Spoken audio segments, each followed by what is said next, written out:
Our next speaker is Dr. Robyn Mayes, who is also a Vice-Chancellor's Senior Research Fellow in the QUT Business School, and she is going to examine divestment and neoliberal logics.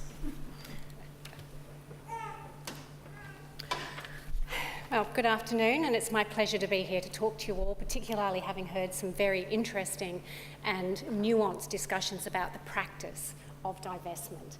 As Carol said, we've worked together on a rather large and getting larger, we hope, project to examine exactly how does divestment in terms of the fossil fuel industry work. And what I wanted to talk to you about today is just some of our research trying to understand how do we create these spaces for change by engaging with the market in the way that Carol just outlined. And what I wanted to do was to talk to you some work that we've been recently publishing, thinking about the idea of neoliberal logics as a way in to understand how this change happens. What we want to do is then think about how do people asking their local bank to divest, how do people signing petitions, encouraging things such as the Norwegian Sovereign Wealth Fund to divest, how does that make claims on capital? And what might the extent of those claims be, but also then to think a little bit about the risks of such practice. So perhaps I might start by suggesting what I mean by neoliberal logics. And one of the reasons you might argue that we're in this position of having to break up the cosy relationship between the Australian government, for example, and BHP Billiton, Rio Tinto, Newcrest, Newmont, etc., is precisely because we are in what's known as a neoliberal era in which we see the rise of the market, the primacy of what is perceived to be a free market as essential for the well-being of humankind, all right? So the market becomes the sole place where we will create an effective, socially just and human rights-based society. It also depends, as another element of this neoliberal logic, on the idea that we are responsible and rational citizens. Now, these are very important things that we motivate and that we activate when we try and have a divestment campaign and new social movements. In terms of the broader neoliberal logic, this particular responsible and rational citizen is, of course, a liberal economic actor. It is somebody who goes out and tries to make decisions about their own finances, their own well-being, their own moral responsibility. And what I want to talk to you about a little bit today is the way in which these two particular logics are mobilised and the kinds of fractures or fuzzinesses that occur as the divestment movement seeks to bring together a range of actors, a range of different projects in different locations, and hold them together to become an effective global movement. So I wanted to start then with the idea of this responsible citizen. And this is exactly the kind of subject position that I think divestment articulates. It talks to people, it hails them as a responsible citizen. But rather than adopting perhaps the neoliberal version of the responsible citizen, this particular citizen sees themselves as not acting necessarily as an individual economic agent, but rather as trying to bring broader issues into play in terms of where they might put their money. So it is, whatever we think about it, a particular action. So divestment is something you must do. You must take this action, and very particular kinds of people take this action.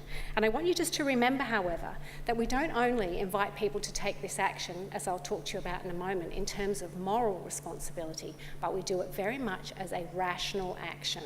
And I just want to think in a moment about what that rational action might mean.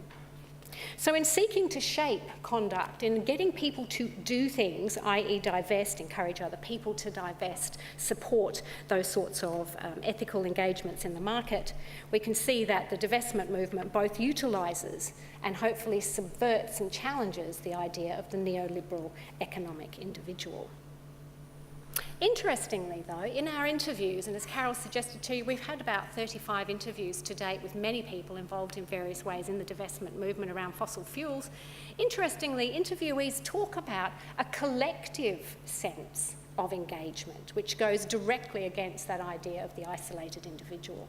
They also talk a lot about a sense of empowerment and of belonging to something bigger, and I think these are the other effects of creating a shift from an individual action, an individual's perception of what the market might be doing or might be a moral thing to do, towards a more collective, movement-based structure.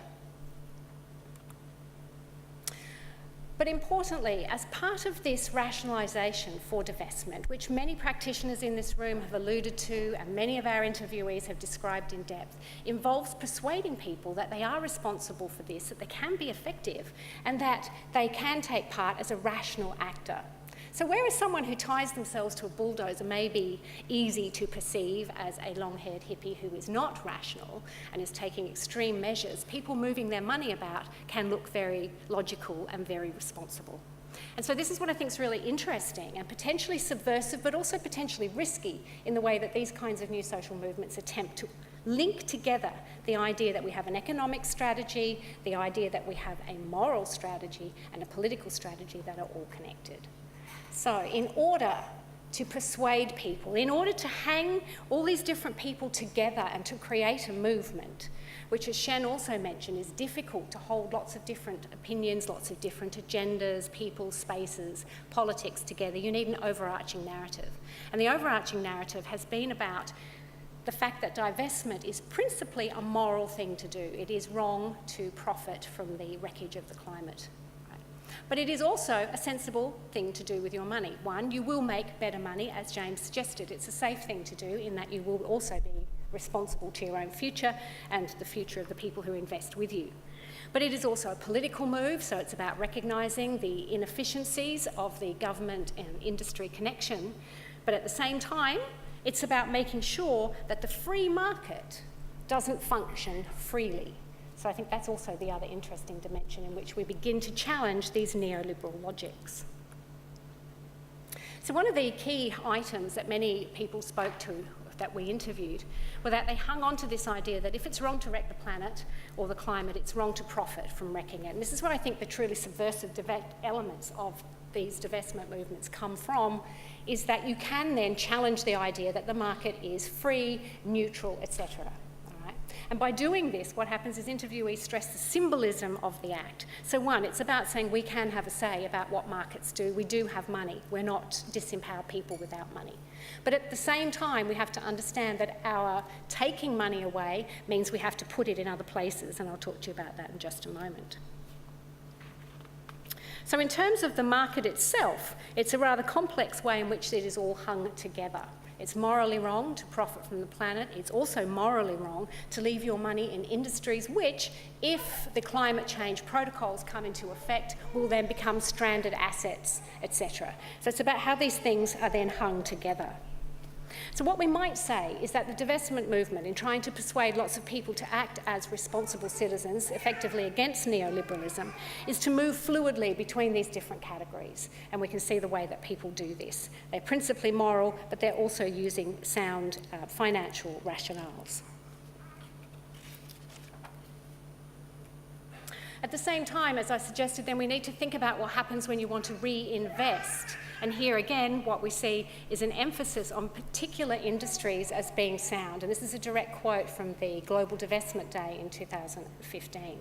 So we can see that dirty fossil fuels, which is part of that stigmatisation that has been effectively done in many circles. But we can also see that we have a move then to the idea that there are shining symbols of hope somewhere. And at this point, these were figured as windmills and solar panels. So in a way, the divestment movement then, I argue, has engaged in the market, but has not moved beyond the market. And I think this is something we have to think about. So our activism then is about reproducing particular moral or good forms of capitalism, rather than thinking about alternative capitalisms. And I think that's one of the risks. So what we're saying is there is bad global capital and there's good global capital, and we can choose. But I think we have to be very careful, because ultimately we will be choosing as individuals in terms of our own specific concerns, as you can see now when it begins to get dispersed. And that's really all I wanted to say. I thought I might come and be the pain in the arse in the room and just suggest that maybe there's other risks that goes with this kind of strategy in terms of how it is effective, challenges by using neoliberal logics, but also has inherent certain risks and limitations. Thank you.